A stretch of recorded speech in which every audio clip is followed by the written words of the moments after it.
Ở cuối tập 15, sau khi gặp được bản thể của Vẫn Lạc Tâm Viêm ở trong thiên phần luyện khí tháp, Tiêu Viêm sau đó đã lập tức trở về nội viện.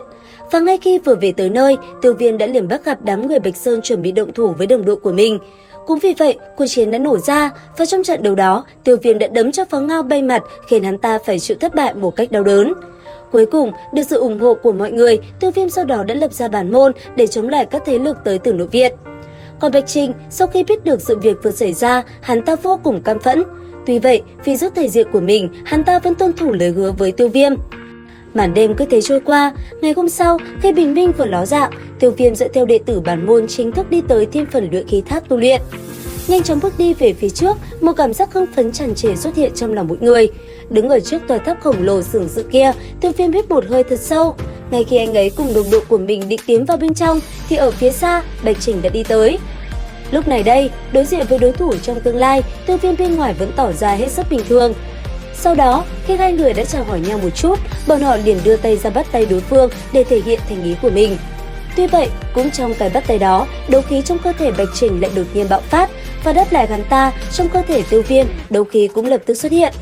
Nhất thời, hai cánh tay va chạm vào nhau, kinh khí bắn ra xung quanh, làm không khí trở nên khó thở cực kỳ. Ở bên ngoài, mọi người tưởng chừng như đã có một cuộc chiến nổ ra thì hết sức tức giận. Tuy vậy, Tiêu Viêm cùng Bạch Trình chỉ là thăm dò lẫn nhau mà thôi. Sau đó, hai người lại tiếp tục dùng lời lẽ hăm dọa đối phương, hiển nhiên là chẳng ai chịu thua thiệt. Thế nhưng, cũng đang trong lúc hai người đấu võ mồm, ở phía xa, Hàn Nguyệt dẫn theo người của Nguyệt Linh Bang cũng đi tới. Và ngay lập tức, nàng cũng liền xỉa xóa Bạch Trình, khiến hắn ta vô cùng hậm hực. Tới cuối cùng, hắn ta chỉ đành rời đi mà thôi. Thế nhưng, trước khi lướt qua nhau, Tiêu Viêm cũng không quên nói với Bạch Trình. Nửa năm sau, chính là ngày Bạch Bang giải tán, điều này khiến tên kia khá tức giận. Cuối cùng, Tiêu Viêm giới thiệu cho mọi người làm quen Hàn Nguyệt. Sau đó, đang trong lúc mọi người trao đổi, tòa tháp đột nhiên mở ra. Và ngay lập tức, dẫn theo đồng đội của mình, Tiêu Viêm nhanh chóng cùng bọn họ tiến vào bên trong. Tuy vậy, ngay khi bước vào, mọi người đã liền gặp phải khảo hạch giống như Tiêu Viêm lúc trước. Thế nhưng, nhờ có Tiêu Viêm chỉ điểm, mọi thứ đều diễn ra vô cùng suôn sẻ. Sau đó, khi mọi người thanh tỉnh lại, ở phía xa, một vị trung niên đã đi tới.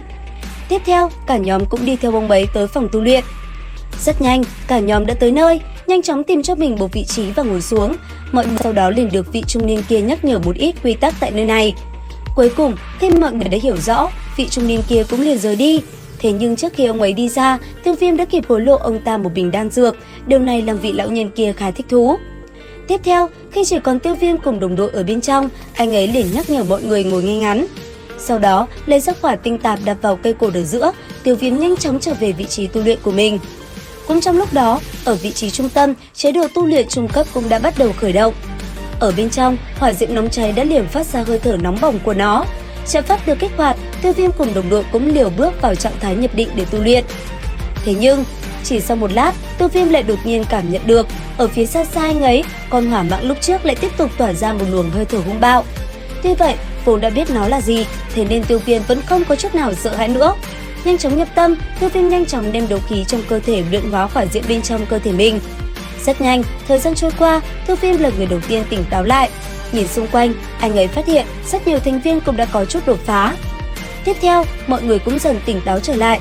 Sau khi trò chuyện cùng mọi người một chút, Tiêu Viêm cuối cùng cũng trở ra bên ngoài, để lại đồng đội của mình tiếp tục tu luyện. Tuy vậy, ngay khi anh ấy bước ra bên ngoài, ở nơi đó đột nhiên trở nên huyên náo. Một lúc sau, Tiêu Viêm sau khi được một vị trung niên đi tới giải thích thì mới hiểu được nguyên nhân của nó. Và ngay lập tức, anh ấy cũng nói cho họ biết mình muốn tu luyện tại tầng cao hơn. Tuy vậy, quy củ của nội viện hơi khắt khe, bởi vậy Tiêu Viêm lại một lần nữa phải hối lộ vị trung niên kia. Cuối cùng, anh ấy cũng được đưa tới phòng cao cấp để tu luyện. Thế nhưng cũng tại đây, một trận chiến mới lại tiếp tục đến với Tiêu Viêm.